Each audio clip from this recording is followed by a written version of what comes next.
प्लासी की लड़ाई में जितने लोग मैदान में लड़ रहे थे उससे ज्यादा लोग मैदान के बाहर खड़े होकर तमाशा देख रहे थे, लड़ाई का परिणाम सुनने की प्रतीक्षा कर रहे थे। देश के भाग्य का निर्णय होने जा रहा था, मगर उस निर्णय में सारा देश शामिल नहीं था। विदेश मंत्री के नाते मैं अफगानिस्तान गया था। आपको सुनकर ताज्जुब होगा, अफगानिस्तान के अपने मेजबानों से मैंने कहा मैं गजनी जाना चाहता हूं, गजनी। पहले वो मेरी बात उनकी समझ में नहीं आई। कहने लगे गजनी तो कोई टूरिस्ट स्पॉट नहीं है, गजनी में कोई 5 स्टार होटल नहीं है, गजनी में आप जाकर क्या करेंगे, गजनी में आप जाकर क्या देखेंगे।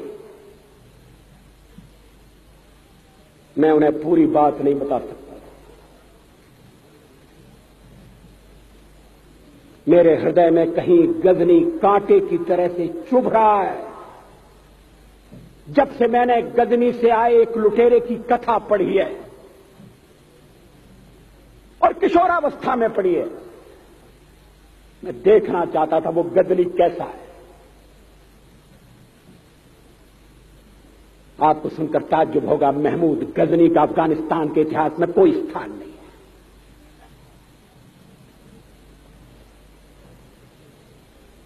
गजनी छोटी सी जगह है, छोटा सा गांव है। कल्पना करिए, सैकड़ों साल पहले वहां धूल उड़ती थी, झोंपड़ियां थी, मगर एक लुटेरा लुटेरों को इकट्ठा करता हुआ सोने की चिड़िया को लूटने के लिए चला आया। आपस की फूट से जो राजा है वो लड़ेगा, जो क्षत्रिय है वो लड़ेगा। हमने समाज के बहुत बड़े वर्ग को लड़ने के अधिकार से वंचित कर दिया। हमने उन्हें हथियार नहीं उठाने दिए। मार्शल नॉन मार्शल के आधार पर हमने समाज को बांट दिया। वो लुटेरा सोमनाथ के मंदिर तक चला गया। पुजारी देखते रहे। मंदिर की पूजा भक्तों को करना पड़ती है। मंदिर तो एक प्रेरणा का केंद्र है। मैं देशपांडे जी की तरह से नास्तिक नहीं हूं, मगर उनकी नास्तिकता में भी जो आस्तिकता है मैं उसका आदर करता हूं, उसका सम्मान करता हूं। वो जिस आत्मविश्वास से नास्तिक होने की बात कहते हैं, तो मैं उनसे कहना चाहता हूं वो सचमुच में नास्तिक नहीं है। जिसकी आस्तिकता है, जिसका विश्वास है, वो नास्तिक कैसे हो सकता है? विश्वास किसमें है ये बड़ी बात नहीं है, विश्वास है या नहीं। हमने समाज के बहुत से बड़े वर्ग को विश्वासहीन बना दिया।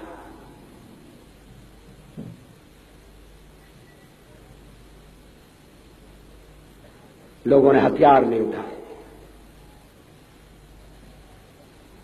वेद पढ़ने के दरवाजे बंद कर दिए। इसलिए हम पादाक्रांत हुए। अफगानिस्तान में मैंने एक बात और देखी। मुझे जिस होटल में ठहराया गया उसका नाम था कनिष्क। अफगानिस्तान एक मुस्लिम देश है। मुझे बड़ा ताज्जुब हुआ। मैंने कहा कनिष्क यहां कहां से आए? तो मेरे साथ अफगानिस्तान के विदेश मंत्री थे। मैंने कहा कनिष्क आपका कौन लगता है? कनिष्क से आपका क्या संबंध है? कहने लगे कनिष्क हमारा पूर्वज है, कनिष्क हमारा पुरखा है। He was one of our forefathers. मैंने कहा तब तो हमारे आपके पुरखे एक हैं। अफगानिस्तान के लोगों ने उपासना पद्धति बदली है, संस्कृति नहीं बदली। आज के भारत के परिवेश में यह सुनने के बाद थोड़ा विचित्र लगता है। हमारे यहां तो धर्मांतरण के साथ राष्ट्रांतरण होता है, ऐसा दृश्य दिखाई देता है। पड़ोसी देशों में ऐसा नहीं हुआ है। अभी राम जन्मभूमि का मामला चल रहा है। एक विदेशी आए, कहने लगे ये राम जन्मभूमि का क्या झगड़ा है।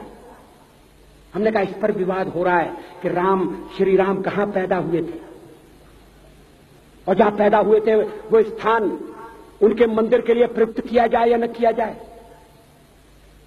वो इंडोनेशिया से आए थे, वो मुसलमान है।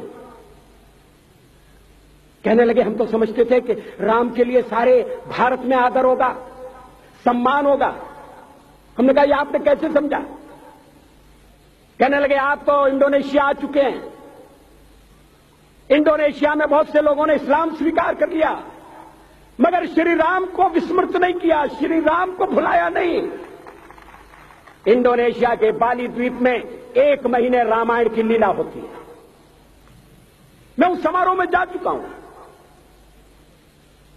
उस समय भी विदेश मंत्री मेरे पास बैठे थे। मैंने कहा ये रामायण ये क्या हो रहा है। मैंने कहा एक्सीलेंसी ये मंच पर क्या हो रहा है। कहने लगे एक्सीलेंसी आपको पता होना चाहिए। हमने कहा मुझे तो पता है मगर मैं जानना चाहता हूं। कहने लगे ये रामायण है, ये राम है, ये लक्ष्मण है, ये सीता है। हमने कहा इनसे आपका क्या संबंध है, आप तो मुसलमान हैं। कहने लगे हमारा संबंध बहुत पुराना है, हमारा तब का संबंध है जब हम मुसलमान नहीं हुए थे। थाईलैंड की राजधानी अयोध्या कही जाती है। थाईलैंड के राजा को आज भी राम कहा जाता है। सावरकर जी ने हिंदू राष्ट्र की बात की, हिम्मत के साथ। बुनियादी तौर पर भारत हिंदू राष्ट्र है।